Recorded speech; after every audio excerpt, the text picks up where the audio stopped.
Good afternoon. Welcome to this webinar on application fraud detection and how to use an application fraud detection to augment your customer selection process. The timing for the webinar is 1 hour. So what we'll do is we will wait for about the next 3-4 minutes to allow people to join in, and then we'll start. We will go through the content in about 40 minutes or so that it leaves you about 10-15 minutes for Q&A. If at any point during this webinar you have a question, please use the chat window to post your question.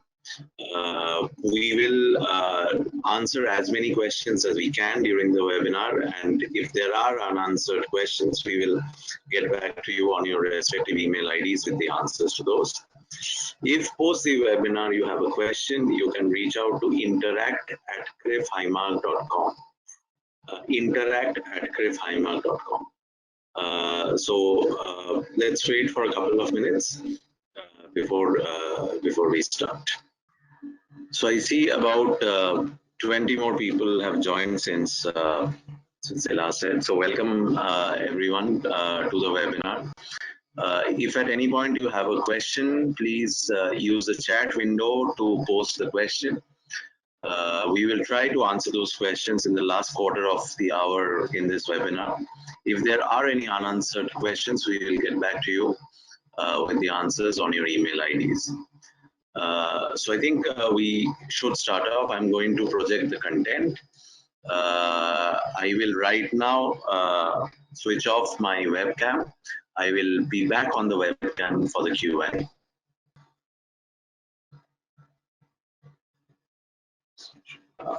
So we'll broadly cover these things. So let's deep dive straight away into what is a fraud. So a fraud, in very simple words, is a wrongful or criminal deception intended to result in financial or personal gain. But for a financial institution, it essentially means an applicant who is deliberately misrepresenting their identity or their income or their documentation to fraudulently obtain an approval for a loan application. That essentially is the fraud at an application level. And during the course of this discussion, we are going to focus on application frauds and identity frauds. So frauds, essentially, as I've said, have multiple possibilities. Application fraud, identity fraud for a lender is at the door or at the point of customer acquisition. Transaction fraud is across the customer life cycle.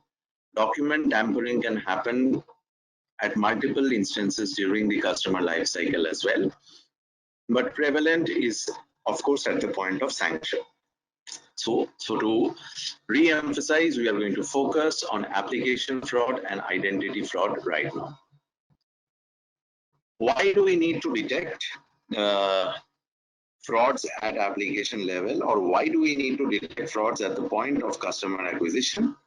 That is because you will eventually have bad debts coming out of fraud risk. Bad debts can arise out of two possibilities. One is credit risk, the other is fraud risk. So frauds, a part of it, will of course lead to bad debts on your books. What are the common possibilities that applicants use to actually commit frauds? The most common possibility is to change or manipulate the data on the application that they submit at the point of lending. Why do they do it? They do it because of an intent to not disclose. What do they don't want to disclose? The first thing that they don't want to disclose is the possibility that another lender may have actually evaluated them for the same product and has decided not to grant the sanction because of a past fraudulent behavior. They may want to hide the fact that they have in the past defaulted on payments, and the nature of those defaults is such that they can be differentiated from a bad credit decision to actually a default arising because of an intent to fraud. Or in all these cases, of course, the underlying broad theme is to beat the system. Does the current scenario of uncertainty, of vulnerability, of ambiguity, of complexity, what impact does it have on the application frauds that we may see? In the short to medium term, there could be a rise in application frauds. This, to some extent, could be driven by the fact that the pool of individuals who need credit, that has increased. It is possible that a part of this pool will actually have either a past default behavior or would have been rejected by a lender in the past, and therefore would have an intent to not disclose information completely, accurately, and truthfully. So this, of course, boils down for a lender into understanding or decisioning the changed demand for credit and the need to actually deploy the capital available optimally. As a lender, you will at some point within the immediate short term have the need to reopen the acquisition tab. And when you do that, it is likely that the nature of customers that you see, at least a certain percentage of them will be different. So what you really want to optimize through a combination of credit risk management and fraud risk management is actually the deployment of capital to this change demand scenario. And addressing the fraud risk management angle is equally important as addressing the credit risk management angle to ensure that your capital is deployed optimally in this change demand scenario. This is precisely what we spoke about. So why do you need an anti-fraud solution? And why do you need a systemically scalable anti-fraud solution? You need that because at an application level, the drivers of why fraud happens are multiple. You could have a data manipulation issue, which is simple to say that, you know, someone is not disclosing a previous address, for an example, on which they have previously been rejected for a loan. It could apply also to not disclosing a previous rejection overall or an over declaration of income. The second broad driver could be identity theft, which is self-explanatory. The third driver that is slightly different from identity theft is actually fake identity. It means that someone is actually manufacturing an identity and not necessarily using another's identity to pass the credit decisioning process. And the fourth, of course, is a syndicate, a network, whatever way you want to call it, which is a pool of people who figure repetitively across multiple applications, across multiple lenders, and therefore form a ring or a syndicate or a network. To address these broad drivers, you have two options. One is you could do a manual review process, but a manual review process necessarily is basis sampling. The method of investigation may not be standard as well, because sampling means that your investigators may actually be applying different interpretations to sampling, even if the methodology that has been recommended is same. You are looking at only your data or your applications without knowing whether that same application that you are sampling, whether that application has actually been flagged as a fraud, or whether the parties on that application have actually been flagged as a fraud by another lender. So you don't have access to industry data. We saw that the nature of frauds, or the drivers of frauds, are multiple, which means that even in a sampling methodology, it is very difficult to look at a single data source to say that my sampling is comprehensive. Increasingly, you need to look at multiple data sources, multiple possibilities, because the data sources give you multiple and different assessments of the same applicant. In a manual methodology, it is very difficult to achieve this. And of course, once you do the sampling, what do you interpret and how do you put in place a methodology that is part of your fraud control policy for the future? How do you also understand the fact that whether, as an example, the same applications or the same applicants are actually inquiring or applying for credit at multiple lenders within a very short period of time? Automation or a systemic approach to fraud detection or fraud prevention solves for all of this, because you don't sample, you check every application. Every application runs through a standard algorithm, and that algorithm could be also an algorithm that is customized to your institution. And because of this standardization, because of the application of this customization, or what you could call intelligence, every application that you look at is treated in a similar manner. So it solves for two things. One is no sampling, it is across the board. Second is a standardized methodology of flagging of a fraud. For your investigators, a system gives the advantage of actually putting out aids to enable assisted investigation. So your investigators don't need to look at a file and tick and say, okay, this is what it could mean.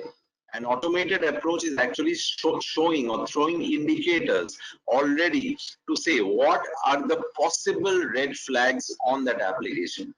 And using those aids, your investigators actually benefit through a standardized methodology of assisted investigation. Of course, an automated solution like Sherlock gives you access to the industry data. So you are no longer blind to two scenarios as to whether this application or the parties on this application have been flagged previously by another lender. That is the first scenario, or the first information value. The second information value is to know whether the parties on this application are actually part of a syndicate, are actually part of a network, who are actually pushing inquiries across multiple lenders within a very short period of time. A solution, an automated solution, gives you the possibility, by virtue of its design, to actually get those flags that your investigator needs by looking at multiple data sources in a single click. As we said, why do you need to look at multiple data sources increasingly? Because the the data types that can flag frauds don't reside in a single data source. They are in disparate data sources. The differentiation between digital and non-digital means that you have a need to not only look at application, but you also may have a need on the digital space to look at device. And that is a completely different kind of data source, a different kind of fraud flag that you want to look at. But you want to look at when you are looking at that application. So you have a need to look at a single ping.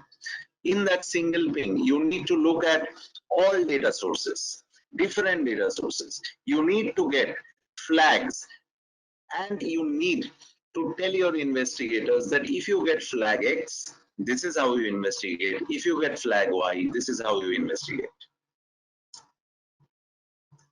Of course, the other thing that you need to do, which is very important, and most of you are decision makers over here, that what is the value of using this automation?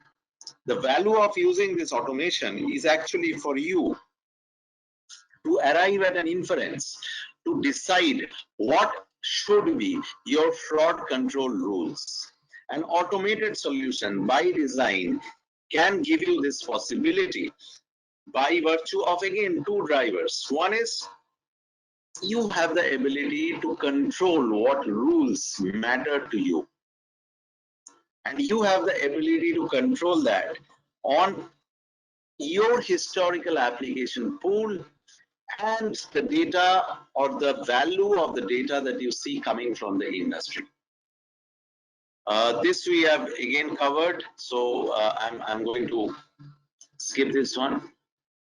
Sherlock, which is the CRIF application fraud detection solution, enables all of these in an automated manner. At this point, I'm also going to repeat for people who've joined late that at any point, if you have a question, please use the chat window to post your question. We will answer that.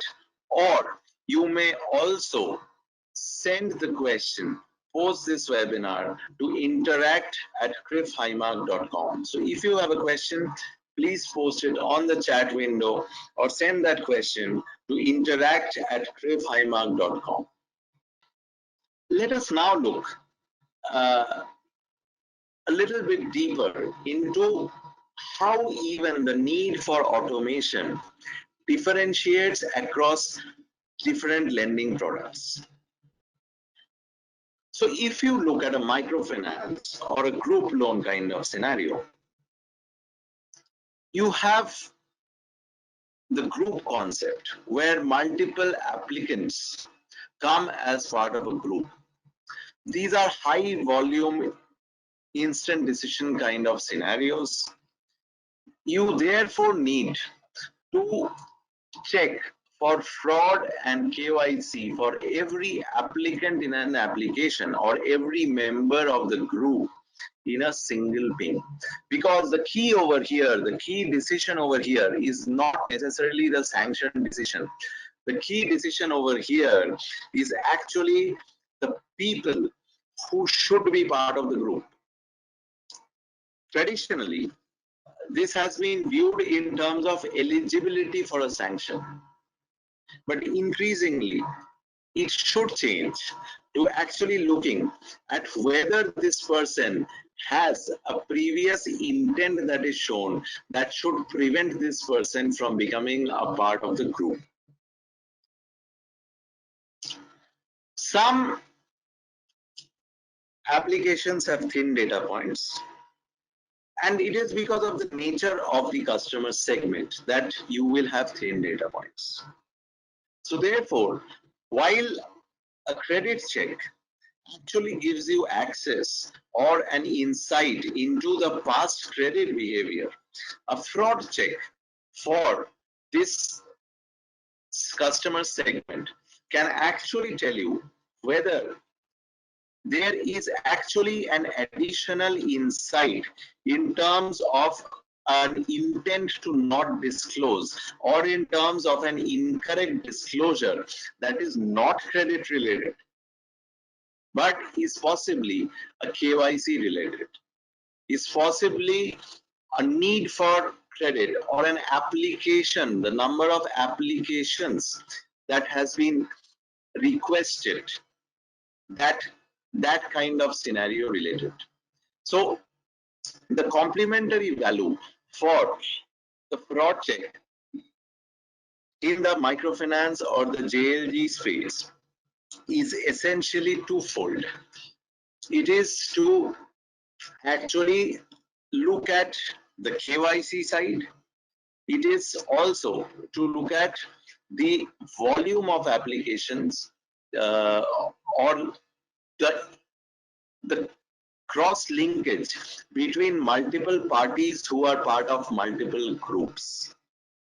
And these, you will realize, are very different use cases from the traditional credit use case, where you will not necessarily know if Shubhranshu is part of two different groups whose credit application may have been rejected. You will know Shubhranshu's application has been rejected by someone in the past, but you don't necessarily know that they are part of, that Shubhranshu had applied as part of two different groups, and both those groups have got rejected. And then if both those groups have got rejected and Shubhranshu is the commonality between those groups, then you have the possibility to form a group without Shubhranshu. And therefore, that decision is actually the decision that allows for optimal deployment of capital that is available to you.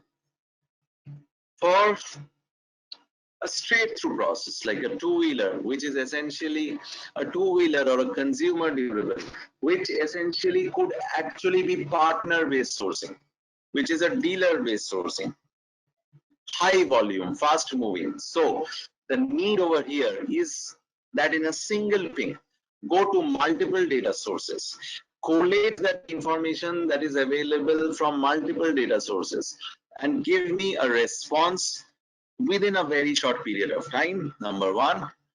Number two is that reduce the possibility of an manual investigation as much as possible. Give me a process which is a frictionless fraud detection process, which essentially means that give me the possibility where through an automation, I can look at a rule set as a lender, and that rule set essentially is predictive in terms of whether I will have a fraudulent customer on my portfolio or not. And I want to look at this rule set across by looking at data across multiple data sources within a very short period of time, number one. The data sources should actually solve for my need of physical acquisition as well as digital acquisition. And therefore, all of these should be integrated system to system. Both my request to look at these data sources for determination of a fraud, number one. Number two, the response or the possibility to understand what are the rules that could be processed as fraud, as rules that have a high correlation with frauds on the portfolio. For a mortgage, a LAP, a SME loan, the considerations are different because it's a higher ticket size product. Therefore, you want the checks to happen in a very comprehensive manner. And therefore, you may have a need to look at additional data sources, and you want the automation to actually give you the flexibility to say this is an additional data source that I want to look at for a mortgage product, a LAP product, an SME product, which I may not want to look for a two-wheeler, a consumer durable, a straight through personal loan, a small ticket personal loan kind of scenario. You have multiple applicants generally in an application. So it's very similar to an MFI. You have the need to screen almost similarly as a group and not necessarily as an individual, because your unit of underwriting is not that one person. Your unit of underwriting, your unit of sanctioning decision is actually all parties in that application.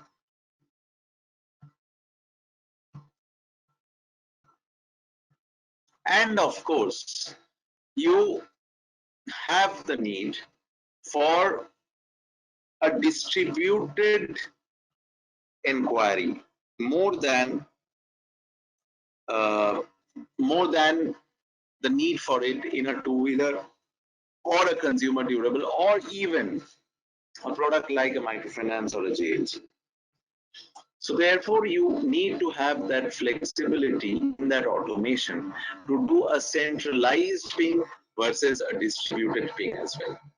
So while the broad reasons for moving to an automation are same as what we discussed in the previous slide, which is to remove the bias of sampling, to look at a standardized algorithm that not only has the possibility to look at uh, a standardized search methodology, but also a custom standardization on my own data. The need for an automation to actually provide tools or aids for investigation so that the methodology of fraud detection on a go forward basis is also standardized. The need for an automation to look at multiple data sources, to combine, to look at divergences across those data sources for every element in the application. So look at divergence for address across multiple data sources. Look at divergence for phone numbers across multiple data sources. Look at divergence for date of birth across multiple data sources. The need to look at multiple data sources, to look at those divergences and give back the result. And of course, to do it all together.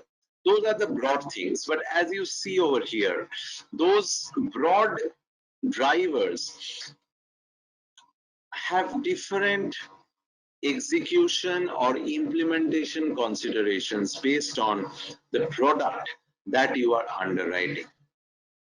And therefore, the need for actually an application fraud detection solution that can truly augment your customer acquisition process is not just limited to solving for those broad drivers. It is very much necessary to solve for the product specific considerations by giving you, the customers, the flexibility. And the CRIF application fraud detection solution, Sherlock, addresses those broad drivers while giving you the possibility to configure yourselves some of these drivers for the individual products.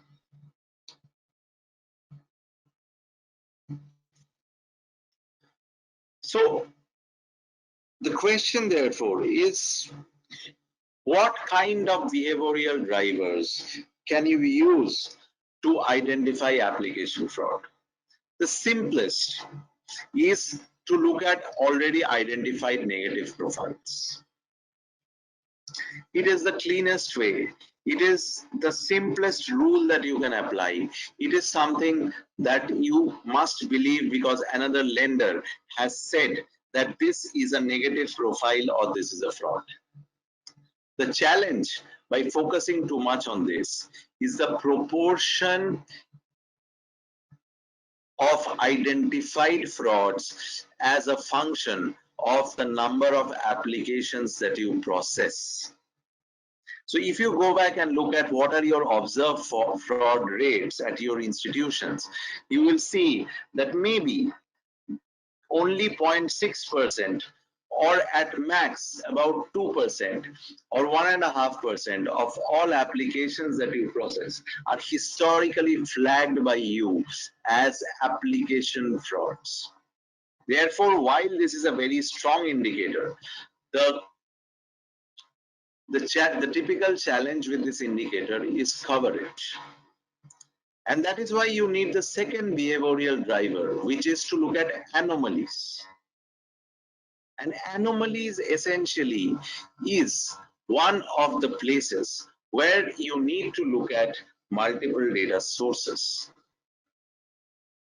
And the second thing that you need to look at anomaly is you need to look at anomaly or differences, not necessarily at an applicant level, but you need to look at anomaly or differences for every information that that applicant is furnishing. And you need to check that anomaly with previously furnished information. So you need to check for anomaly on the address that is furnished. You need to check for anomaly on the income that is furnished. You need to check for anomaly on the date of birth that is furnished. You need to check for anomaly on the KYC ID that is furnished, and not necessarily look at the applicant overall for an anomaly. You need to look at also the linkages that this individual has, which means that you try to address the possibility of a fake ID. You try to address the possibility of an identity theft through the anomaly flags and the linkages flags, because the fake ID will actually in some way figure out in the anomaly. If you are doing an identity theft and there is a pattern to what you are doing, then you will actually figure it out in the linkages. You also need to look at the past fraud behavior, and the past fraud behavior essentially is actually the credit profile, which indicates that this is that this delinquency or this behavior is an outcome of not an incorrect credit decision, but is an outcome of an intent to commit fraud. And that is a very valuable piece of information in determining whether there is a fraud in the current application.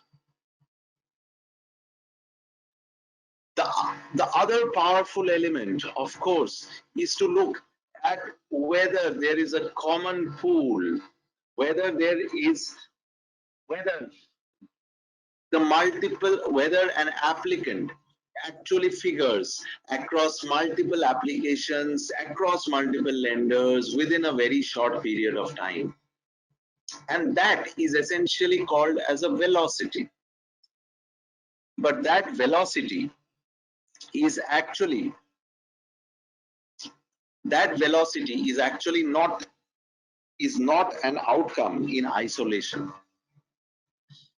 Velocity also needs to be determined in terms of information that you are furnishing, which means that you may want to identify velocity by saying that on this address I see a very large number of applications coming in the last 30 days. So essentially, you are anyways back to looking at an element level. You are back to looking at linkages, and with those linkages, you are trying to arrive at velocity. You, of course, look at networked observations. And what do you mean by networked observations? It means that, as we have been discussing, that it is very difficult for fraud to be determined by looking at a single data source. But let us assume, for example, that Shubhranshu gives you two KYC IDs in the application. One is the PAN, the other is the voter ID. There, Shubhranshu has in the past not been flagged by someone as a negative. The information that he has furnished is same as the past applications. The only difference that has come is the new voter ID. There is no velocity. But the voter ID turns out to be non-verifiable. That then is the trigger that you need to, to, to understand whether you want to investigate Shubhranshu as a fraudulent person.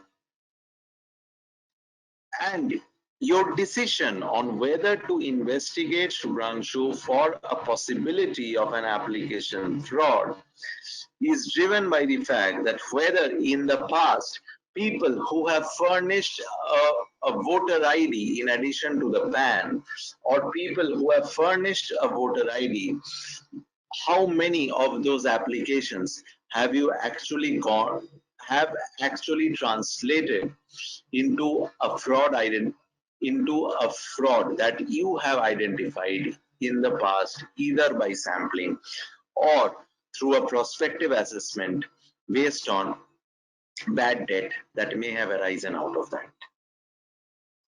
So to recap, behavioral drivers are multiple. These behavioral drivers reside across multiple data sources. It is not possible to look at a single behavioral driver to identify a fraud. And of course, the power of really using these behavioral drivers to implement on your portfolio a fraud control policy on a go forward basis lies in your ability to create a custom rule set basis the prediction that the combination of these behavioral drivers is showing. At this point, again, if you have any questions, please use the chat window or send your questions to interact@crifhighmark.com. So the Sherlock lending platform, which is the CRIF application fraud detection platform, addresses all these behavioral drivers. It addresses them in a real-time or a near real-time scenario based on what is your decision consideration or your window from an application to a sanction decision. It has the possibility to allow you to look at the rules or the aids that are throwing out frauds or identifying frauds so that you can, on a go forward basis, create a rule set which allows you to catch maximum frauds without actually disturbing your acquisition journey for your customers.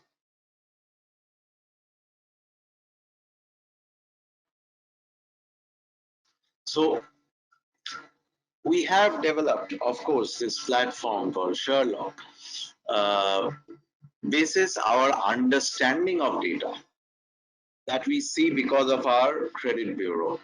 And that understanding is built on about 1900 million records for individuals across 5,900 lending institutions. On top of that, the rule configuration or our assessment of what kind of flags, which when seen at the point of application may contribute to an application fraud, is a result of our analytics competencies, which is driven out of our regional center of excellence.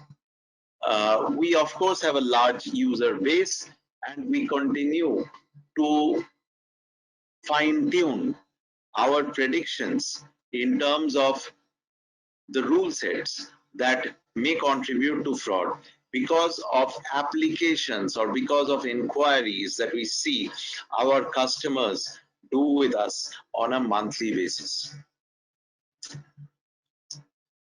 Now, these customers who work with us today benefit from the fact that the system allows them access to industry data. It allows them access to data that is not just credit bureau data, but any data source today which is scalable, which is verified, and out of which a decision can be taken to either say that this person could be a fraud or to say this person is definitely not a fraud.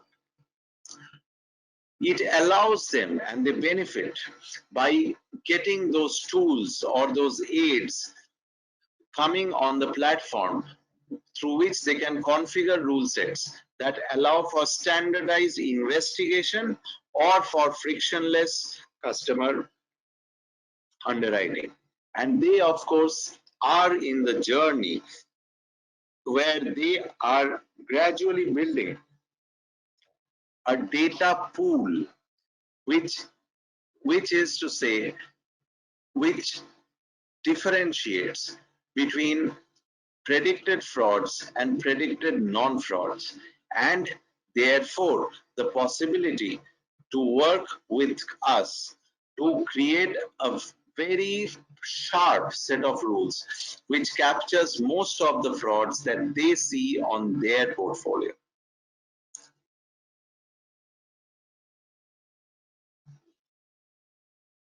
So we will now try to take the questions.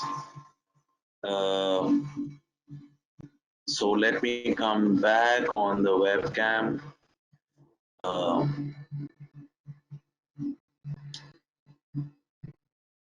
Okay, so I have a question that says, how your application Sherlock in detection of document frauds pertaining to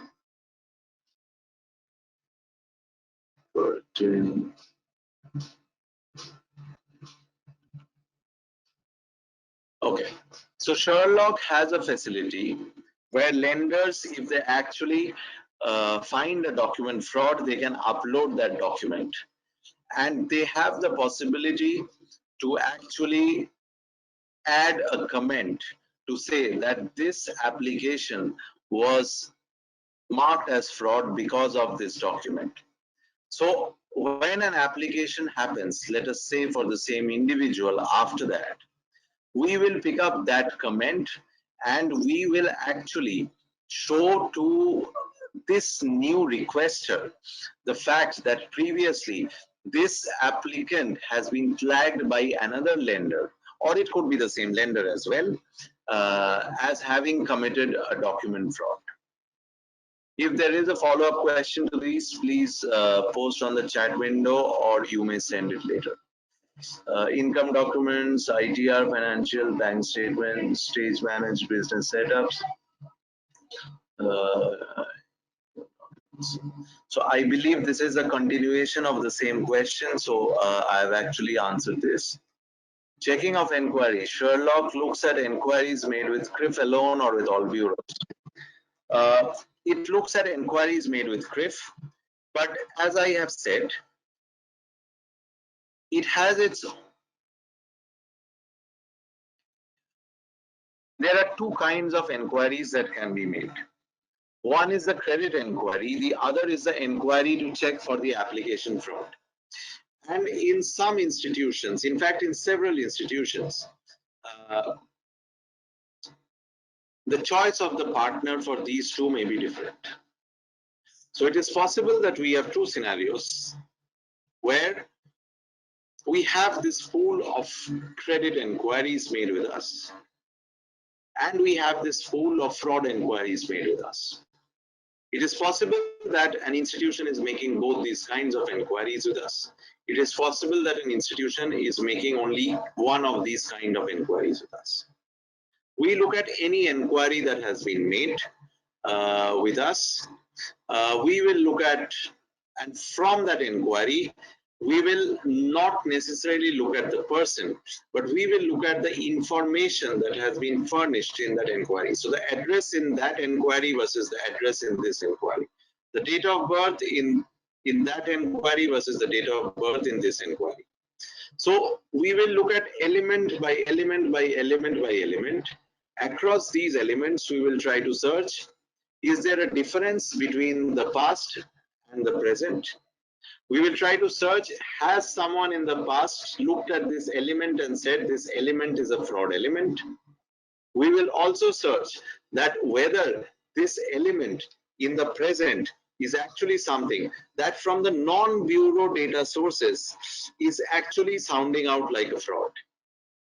So we look at all of these inquiries. Across each of these inquiries, we look at these specifics: elements, across the elements, differences from the past, flagging of fraud in the past, or an anomaly with a data source from which this element can be verified. And we then combine all of these and we send back the result to the requester. Is there a way to estimate in a given cohort how much of delinquency is due to frauds versus credit risk on payment behavior of individual accounts? Yes, there is. I'm trying to give you the construct of how to look at it. Based on where you are in the developmental stage in the journey, we can look at possibilities. So the first thing is, of course, the need to flag a delinquency as arising out of a credit decision or a fraud decision. So in your organization, you must investigate as to whether that flagging is there, number one. I'm assuming that, of course, you want to benchmark this against a certain peer group or a cohort to say, what are my fraud rates, what are delinquencies arising out of fraud versus what are delinquencies arising out of credit. So that information to some extent CRIF can supply. So if you have that flagging internally, then there is a possibility to benchmark against a particular cohort. It is possible that it may be doable for some products, it may not be doable for some products. The reason it may not be doable is because the evolution of automated fraud detection systems in India is actually right now in generation 2 with Sherlock. Generation 1 systems were designed to actually focus more on the efficiency, because that was the need to bring efficiency, to remove the sampling, to at least get a system that can process applications. And therefore, when you look at cohort level data, you will find biases in the notings or the contents or the flagging of reasons why those decisions were made, which may therefore result in suboptimal effectiveness in certain products. And that is why I'm saying, first part, basic need of this journey is whether your institution has this flagging. If you have this flagging, then we can work, look at your cohort, tell you in this cohort across these products, we believe the data does not have noise. And therefore, you can actually use this to benchmark. But in this product, we believe that the data has noise. And therefore, you are better off looking at this, but knowing that you may actually be overestimating this or underestimating this. Follow-up question, happy to take. If not possible now, later. Address velocity, how do addresses get checked if the structure of address is the same? It is a valid question, and that is the intelligence of the algorithm. As you have rightly said, the structure of the address will be different. I mean, I write addresses in multiple different ways in multiple lending applications based on how many boxes are there in that lending application and how many characters are allowed. But that is the intelligence of the Sherlock algorithm. That is the intelligence of CRIF. And that intelligence is derived out of us running a credit bureau, where the address is an important component for us to find our previous credit record.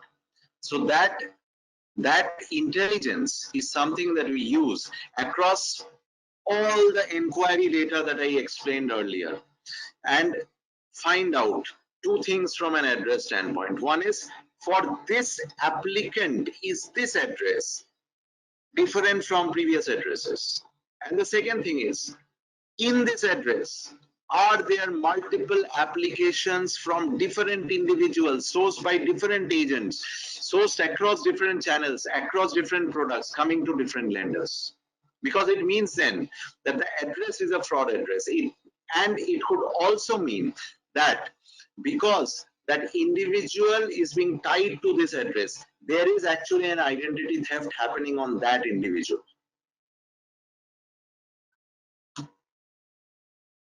Okay, next question. Is there a next question? Okay, perfect. So these are all the questions that we had. I think we still have 5 minutes. So if there are any questions, we will take those. Okay, fair enough. So if you still have a question, please send it to interact@crifhighmark.com. There are two email IDs that you can actually note: info@crifhighmark.com. If you need more information about the product, or you want to look at a product demo, please reach out to your CRIF sales manager or send in your request to info@crifhighmark.com. Your question can be sent to interact@crifhighmark.com.